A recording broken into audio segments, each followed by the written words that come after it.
Another day when we learn something new about the United States.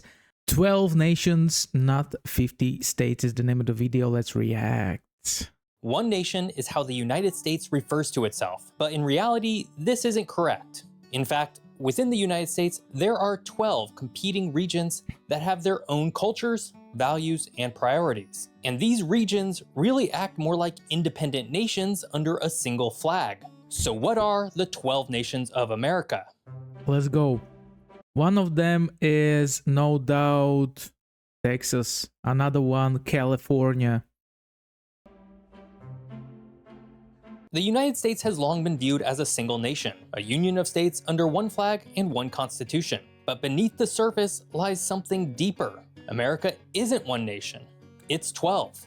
I'm not the first person to notice this either. Journalist Colin Woodard originally proposed 11 American nations in his book, American Nations. But what I've done is expanded his nations to reflect two major changes: the inclusion of Hawaii as its own unique nation, and the creation of a Spanish Caribbean nation that includes both southern Florida and Puerto Rico, both areas that are distinct from the nearby regions. So, as a European, from the first view on America, it might seem that Americans are the same.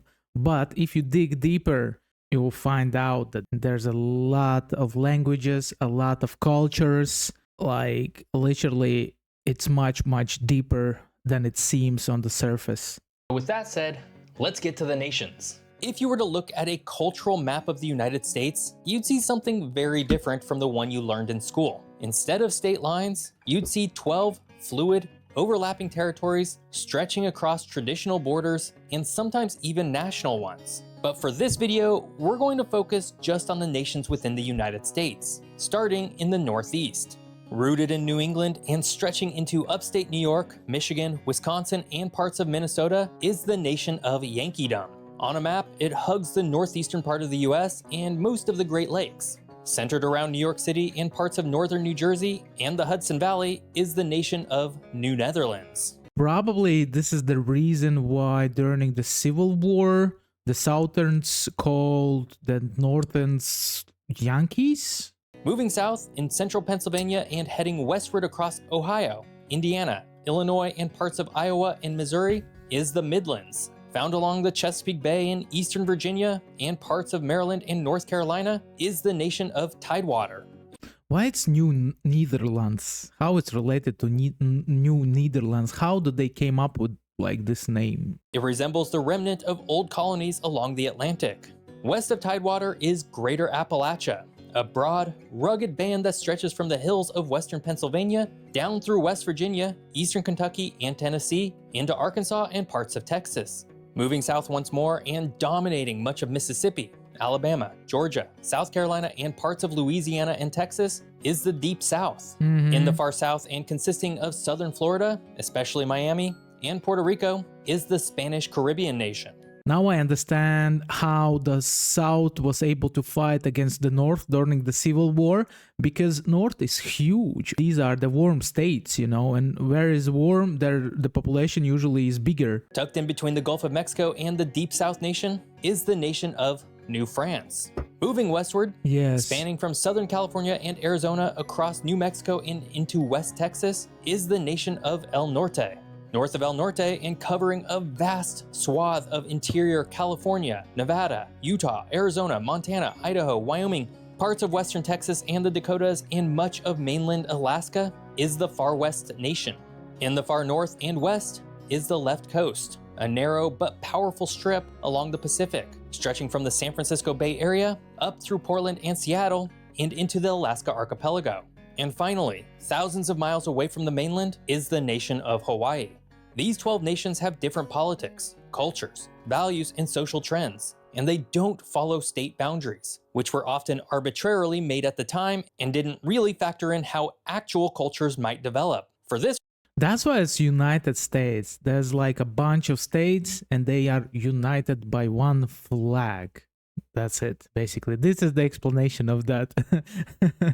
reason, the American nations expand beyond in ways that we're not really accustomed to. Let's go. Where people settled and how they came to shape the land are at the heart of how each nation came to be. The cultural lines that define these 12 nations don't align with modern state borders, because that's not how nations are actually formed. Look at Europe, for example. Each country looks organic rather than the artificial straight lines that make up the individual states. This is because they follow linguistic and cultural borders that were formed over hundreds of years. Because of this, each nation in the United States similarly grew from a distinct historic root, which was influenced by its surrounding landscape. Here's how the geography and history shaped each nation.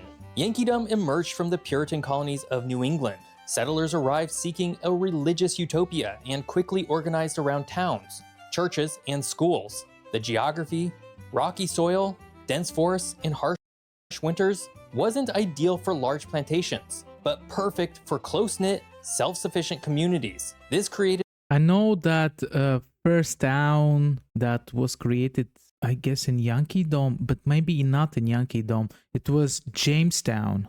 A legacy of town halls, universities, and civic institutions that still defines the region today, even as far west as the state of Minnesota.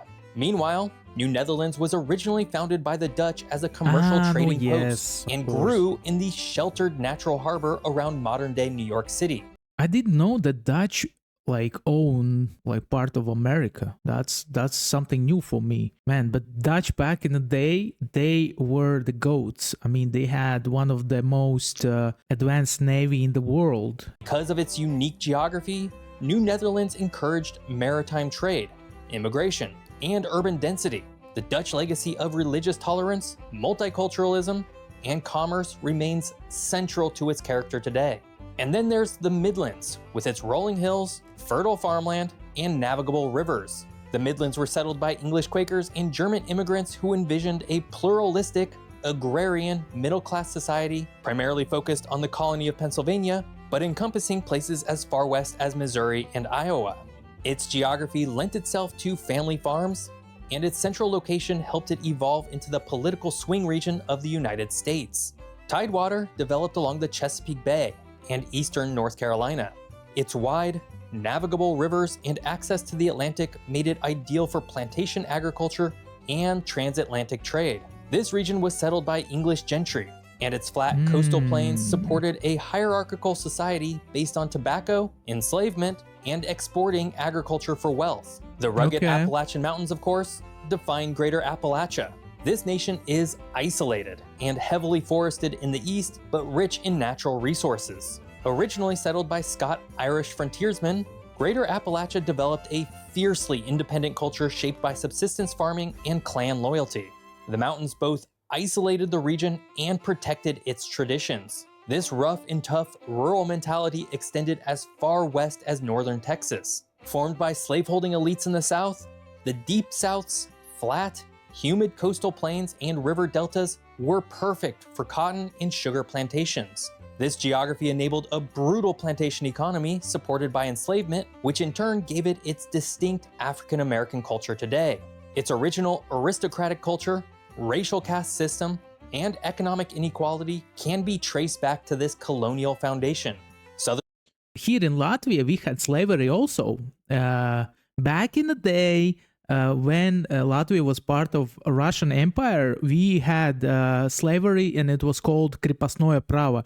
If a person born on the territory that was owned by the landlord, yes, the person belongs to the landlord. Imagine that. So basically, every landlord had his own little army of people that served him, and they could not go anywhere because that was the law back in the day. It's like slavery, but with the white people. Southern Florida and Puerto Rico form the Spanish Caribbean nation. This region is tropical, coastal, and deeply influenced by Caribbean migration and trade, and the Spanish language. Spanish colonial roots, Catholicism, and African Caribbean cultural influences are strong here, especially in cities like Miami and San Juan. This geography makes it the prime gateway between the US and Latin America. What kind of island is this? This is the Bahamas? Bahamas is like not America, so. France is tucked geographically at the mouth of New the Mississippi, Orleans. making it unusually small, but united by its French heritage. The Mississippi River and bayous enabled trade and settlement by the French and later Creoles. Because of this historic settlement pattern, Catholicism, language, and cuisine make it distinct from the Deep South. Spanning deserts, mountains, and the fertile valleys from Southern California to Texas and into Southern Colorado is El Norte. Because of its geographic location, the Spanish were actually the first Europeans here, establishing missions, presidios, and ranches long before English settlers arrived on the East Coast. Its borderland identity is shaped by bilingualism, Catholicism, and resilience to an overwhelmingly arid environment. Dominated by the Rocky Mountains, the Great Basin deserts, and Arctic tundras of Alaska, the Far West was the last American region to be settled in large numbers. By the way, this part of America, if I'm not wrong, belonged to Spain back in the day.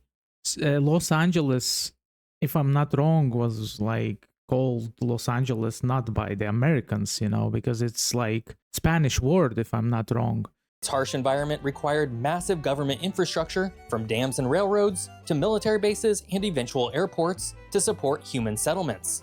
Even today, it's a land of low population and high federal presence because the federal government actually owns most of its land. The left coast is where rugged mountains meet the mighty Pacific Ocean and encompass the coastal areas of Northern California, Oregon, Washington, and the Alaskan Panhandle. Settled first by Yankees and later by global immigrants, its culture fuses Eastern reformism with Western libertarianism. And its geography, temperate climate, seismic activity, fertile valleys, and vast forests encouraged experimentation, progressivism, and innovation. Take a look how dense this forest is. This is mad. Listen, all the hills are covered by forests. Man, I wouldn't like to get lost in this forest. That would be GG straight away. And finally, as an isolated volcanic archipelago, Hawaii's geography is unlike any other US region. Settled by Polynesians and later transformed by American missionaries and Asian laborers, its culture reflects Pacific traditions, Asian fusion, and deep ties to the ocean. The island's isolation helped preserve indigenous identity even amid colonization, meaning Hawaiian is a common language to this day. I was so shocked that Hawaii grows because the volcano spits out lava that becomes solid, and in the end, like, people grow stuff on that, like, solid lava, man. How crazy is that? It's basically an island who creates ground around itself. Man, this is mad. Why the US is actually 12 separate The United nations. States has always struggled to define what it is. A melting pot, a patchwork, a union, an experiment. But one thing is increasingly clear. It has never truly been one single nation. It's a federation of cultures, worldviews, and identities that have coexisted, sometimes uneasily, under the same flag. That reality becomes easier to see when you stop thinking in terms of states or party lines and start thinking in terms of deep-rooted cultural regions. It's amazing how the United States government is able to hold together 50 separate states. I mean, it's amazing because, it's not easy. It's not easy. Every state has their own laws, their own politicians, Take a look at the way Americans behave politically as an example. National elections often hinge on so-called swing states. But when you zoom in closer, it's the swing regions within those states that actually move the needle. The blue cities of Yankeedom clash with the red rural counties of Greater Appalachia, sometimes within the same state. Southern Florida historically voted nothing like the Florida Panhandle, though that trend has changed recently due to shifting political ideologies of Cuban migrants and a growing retiree population. And far northern California has little in common with Los Angeles. It's this cultural geography that tells the real story. These nations are not based on modern trends or media bubbles. They're grounded in centuries of history, and these differences aren't superficial either. They explain why Americans often seem to be speaking past each other, locked in a cultural Cold War. The fights over guns, healthcare, education, and religion aren't just political, they're geographic. The left coast and the far west may both be part of California, but one is progressive and coastal with a desire to restrict gun rights and advance universal healthcare, while the other is libertarian and inland with a passion for low taxes and less government intervention in their lives. It's it's so bizarre, and in the same time it's so awesome that people like to fight for their rights. They think about politics and they are part of the politics, right? Meanwhile, El Norte sees the border not as a dividing line, but as a zone of shared identity with Mexico, contrasted with Greater Appalachia, which sees the border as something that needs to be hardened and made less permeable. Meanwhile, the Spanish Caribbean, anchored in places like Miami and San Juan, functions with a bilingual, bicultural, Spanish-inspired rhythm distinct from anything in the Deep South or Yankeedom. None of this is just a San Juan is like a separate state? Or is a part of Miami? Cultural quirk. It affects the governance of each nation. Trying to craft one-size-fits-all federal policy in a country this fragmented is like trying to sew a quilt from 12 different fabrics using a single thread. You see it in the endless political gridlock, in states suing the federal government over mandates, in regions going their own way on issues like abortion, climate, and immigration. The culture wars aren't a glitch in the system, they're the system playing out across an invisible map that very few people acknowledge. But when you do acknowledge that map and see the United States as these 12 nations, it explains so much. It explains why San Francisco, California and Los Angeles, California look and feel so different, or why New Orleans, Louisiana is so different from Mobile, Alabama, despite their geographic proximity. It explains why some states feel like they're being governed by outsiders. It also explains why unity is hard and why division comes so easily. The idea of the United States as a single people has always been more aspiration than reality. What holds the country together isn't shared culture, but shared infrastructure, roads, currency, federal programs, a military. But culturally and politically, the US operates more like a loosely bound confederation. And another thing that holds USA together is patriotism, because you guys bring patriotism to the next level. Literally every sports game, you're playing the anthem, you're singing all together, you're holding your hand on the heart, you know, you have flags everywhere. Red and blue, but a mosaic of nations that coexist, cooperate, compete, and sometimes clash. Understanding the country through this lens doesn't solve the problems, but it at least makes them less intimidating. In fact, it offers a way to reframe political conflict not as irrational partisanship, but as the natural friction between fundamentally different regional identities. And so, with all that said, if these nations did actually exist, what would they look like today? Which would be most populous, and which would be the wealthiest?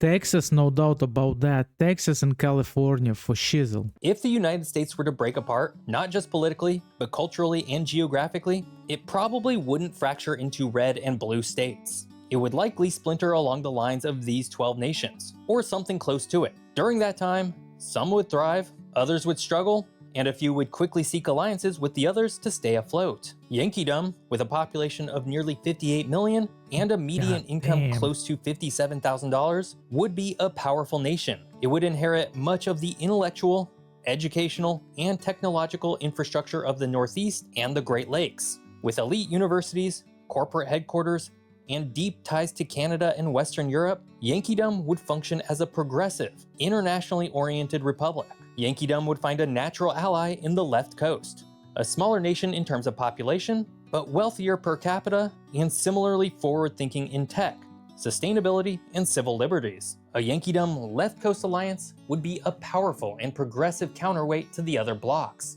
Greater Appalachia, on the other hand, would be one of the largest nations by population and land, but lower in income and higher in internal division. 60 million people, man. Wow, that's mad.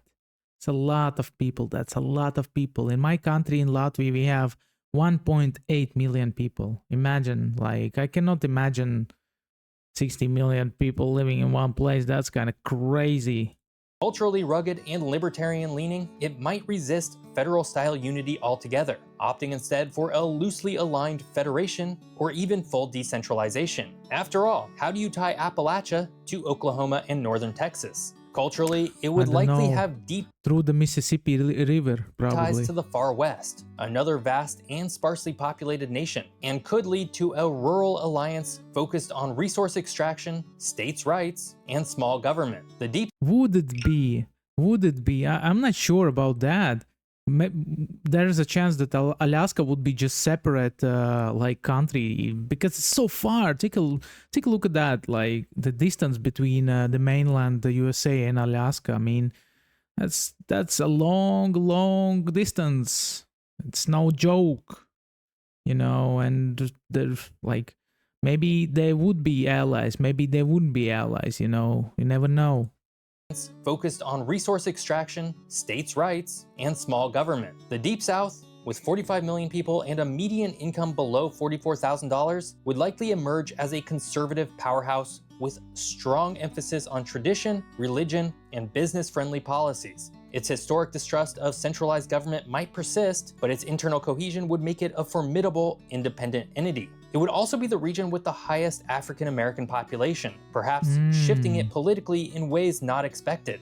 It could easily ally itself with Greater Appalachia and parts of the Far West on cultural issues, forming a socially conservative coalition. El Norte would be uniquely positioned. With over 34 million people, a relatively young population, and a bilingual workforce, it could become a bridge not just culturally, but economically.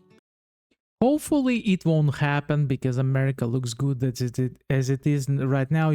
It's a big disaster when a country this big separates and small parts of country start fighting with each other, and then they basically destroy each other, and like the enemies from outside can use it in their favor. That's the problem. That's the problem with that. Between North and Central America, its economic strength would come from cross-border trade, agriculture, and a strong labor ethic. El Norte would likely partner with the Spanish-speaking Spanish Caribbean, which includes southern Florida and Puerto Rico. Though separated by geography, their shared language, religion, and cultural foundations could build a pan-Caribbean coalition with strong ties to Latin America and Spain. New Netherlands, anchored by New York City, would be small in size, but a global giant in finance, media, and international diplomacy. With the highest population density, high income, and global reach, it would likely function more like a city-state such as Singapore. It would also have close ties to Yankeedom, though due to its status as a global center for finance and trade, it may wish to remain politically neutral overall. Speaking of Listen, I mean, New York has what, 4 million people living in one city. 4 million people. How is that possible? That's a lot of human beings in one place. Nuts, man. I mean, like literally, New York City is bigger by population than my country. The whole country, man. Of smaller nations, Tidewater, with a relatively small and aging population, might find itself squeezed between the ambitions of its neighbors. Historically aristocratic and now a region of retirees, it might depend on alliances with either the Deep South or New Netherlands for economic and political stability. The Midlands, straddling the cultural middle, would face a hard choice. Politically moderate with about 37 million people and middling income, it could swing either way, joining the Yankeedom Left Coast Progressive Coalition or partnering with the Deep South or Greater Appalachia for pragmatic reasons. Its fate might hinge on leadership and external pressure. Of all regions, the Midlands are the most likely to swing between the different nations. New France, with only about 3 million people, might also struggle to see where it fits in. New France would likely align with the Deep South, though culturally it stands apart in language, cuisine, and worldview. Yeah, and it might be that Deep South would say, okay, guys, we are taking you over. You're only 3 million. Your territory belongs to us now. It's usually what happens when you're surrounded by a big country. Of all nations, New France would leave the biggest question mark for how it would evolve as a nation. Finally, Hawaii would be small, but uniquely positioned geopolitically. Its high income and strong ties to Asia and the Pacific would make it a diplomatic and military keystone in the Pacific. While isolated, it could remain neutral, non-aligned, or form a Pacific alliance with the left coast. The same like Alaska, it's really isolated. It's so isolated, so far away on the top, man. In raw numbers, the largest nations by population would be Greater Appalachia, Yankeedom, and the Deep South, while the smallest would be Hawaii, New France, and the Spanish Caribbean. The largest by area size would be the Far West, Greater Appalachia, and Yankeedom, while the smallest would be New Netherlands, Hawaii, and the Spanish Caribbean. The wealthiest per capita would be New Netherlands, Hawaii, and the left coast, while the poorest would be the Spanish Caribbean, the Deep South, and El Norte. imagine New Netherlands, like literally what 4-8 million people, something like that, and having the highest wealthiest per capita numbers, man. That's kind of crazy, man. Wow, it shows that really size doesn't matter. Finally, the youngest would be El Norte, New France, and New Netherlands, while the oldest would be Hawaii, Yankeedom, and the Spanish Caribbean. If the United States were to divide, it wouldn't do so evenly. Power would consolidate around urban cores, ports, and cultural hubs, just like it does with every nation. Border regions might become flashpoints or bridges. Long simmering tensions could ignite or be resolved. But what's clear is this: a split United States wouldn't just be 50 smaller pieces. It would more likely become 12 vastly different nations, each with its own priorities, challenges, and sense of identity. And in some ways, it already is. The US is a single country, of course, but culturally, it is broken up into different nations. And honestly, you can say the same for basically every country that exists today. You can speak about Latvia the same, because in Latvia we have Latvian-speaking population, Ukrainian-speaking population, Belarus-speaking population, like Russian-speaking population, which is quite a lot, around 30-40% of people are speaking Russian in Latvia. And also the Latgalians, they have their own language. And imagine this is like small country like Latvia, 1.8 million people, yes. And we still have this kind of thing that it's like different cultures, different languages, and yeah. Please like, subscribe, hype the video, click the bell for notification, and see you in next reaction videos. Check out my other reactions. You will enjoy them. Bye.